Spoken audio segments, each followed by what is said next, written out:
It's a much-needed piece of legislation, both pieces. The first piece deals with post-bite, post-attack, and the types of designations and the process that would go through to designate a dog as a nuisance, dangerous, or vicious dog.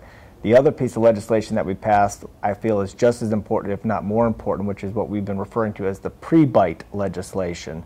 And this is an attempt to identify dogs that are displaying aggressive behavior and deal with the dog owners and the dogs themselves to help prevent a future attack from taking place. So these are two issues that are separate but the same, but were much needed in the community. I guess tell me why. There were a couple of incidents you were hearing from constituents. Over the summer we had two terrible incidents where two separate attacks took place regarding dogs attacking and killing other dogs, other smaller dogs. And in response to those two terrible attacks, separate attacks, we reviewed our own dog legislation and we found it to be woefully inept. And what we did at that point was we made the determination that we were going to put together the most comprehensive and thorough piece of animal legislation, dog bite legislation, that exists on the books of anywhere that we are aware of here in not only Northeast Ohio, but the entire state as well, too. And we retained the law firm of Holland and Meerden, which locates out of Medina and Akron, and they assisted us in drafting the legislation.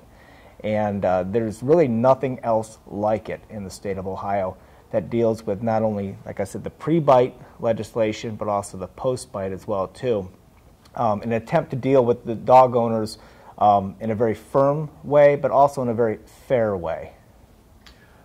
I heard somebody was saying something about they're going to, I guess we're talking now I'm not sure which piece, different color collars, talk about there's some kind of identifier of a dog that could be a problem. Exactly. One of the things that we wanted to do is we wanted to make the public aware that if there is a dog that is designated in our community as being either a potentially nuisance dog, a dangerous dog, or a vicious dog, that the public is aware of what that designation of that dog is. Basically, when they see a dog wearing a neon yellow vest, collar, or leash, it is going to be quickly to identify that dog as a quote-unquote bad dog, and that is a dog that they should keep away from and also keep their guard up against. So it's an attempt to identify to the public that that dog has a designation due to some type of an aggressive action.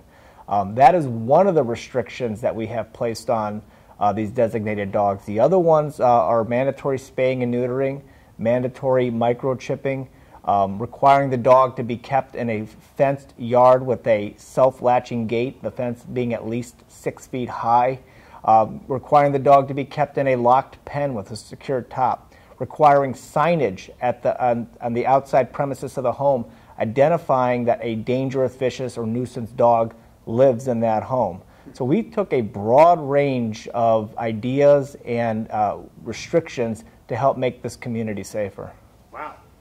Sounds like you're proud of this work. I mean, this is not just I don't want to call it a slap on the hand, but a gesture of we had to do something. I mean, you guys really attacked this. It's really an impressive piece of legislation. When we first started this process, the initial draft that we came up with was only a page and a half long. And the final version of both pieces of legislation was well into the 30-page mark. And that doesn't mean that just because you have more legislation that it's better legislation, but this is very thorough legislation. There are virtually no gaps in this that we can conceive of where a situation may fall into that we cannot deal with a dog owner or an aggressive dog situation. We took that extra step of retaining the law firm that has a specialty in dealing with these types of cases, and they brought with them a wealth of knowledge in handling cases that deal with both sides of the issue, whether it's with municipalities defending cases or with the dog owner, defending dog owners as well too. So they've dealt with both sides of it. They are aware of virtually every law in the state of Ohio that has a animal ordinance. So they brought that wealth of knowledge, and we wanted the most comprehensive and the most thorough piece of legislation that we could get, and we got that last night. Gotcha. Yeah. Is there any pushback from owners? Are people saying it goes too far? No, you know what? It's a very firm and tough law, but it's also a very fair law. every one of the designation processes, whether it's through the potential nuisance legislation or all the way up to the nuisance, dangerous, and vicious, all of those designations all have an appeals process. We wanted to make sure that the animal owner, the dog owner, had the right to an appeal. We did not want this to turn into a witch hunt where we're just identifying dogs because of breeds or because of the way they look or whether they're big or whatever it may be, and having those dogs and those dog owners be punished for something that was unfair. So there is an appeal process for every single one of them. The other thing that we were not going to do is we were not going to do a straight-out ban of a specific breed of dog, whether it's a Rottweiler, whether it's a Pit Bull, whatever it was. This is treating all dog owners the same way. The statistics have shown in the city of Avon Lake that Pit Bull bites are near the bottom of the number of bites that we've had. And using those numbers, we were able to look at what some of the other bite ratios are. And this is a very fair piece of legislation that deals with dogs fairly across the board. Wanted to make sure that all dog owners had that right to an appeal. And I think that we've been able to accomplish that. Cool. Anything I'm missing? Anything else you wanted to? Well, what we were able to do with this, and this is the unique part of this, is we were able to create a brand new designation that is, if not never been used in the state of Ohio, it's rarely used, and that is the designation of a potentially nuisance dog. And that potentially nuisance dog is a dog that begins to show signs of aggression but has not attacked either another animal or attacked another person yet.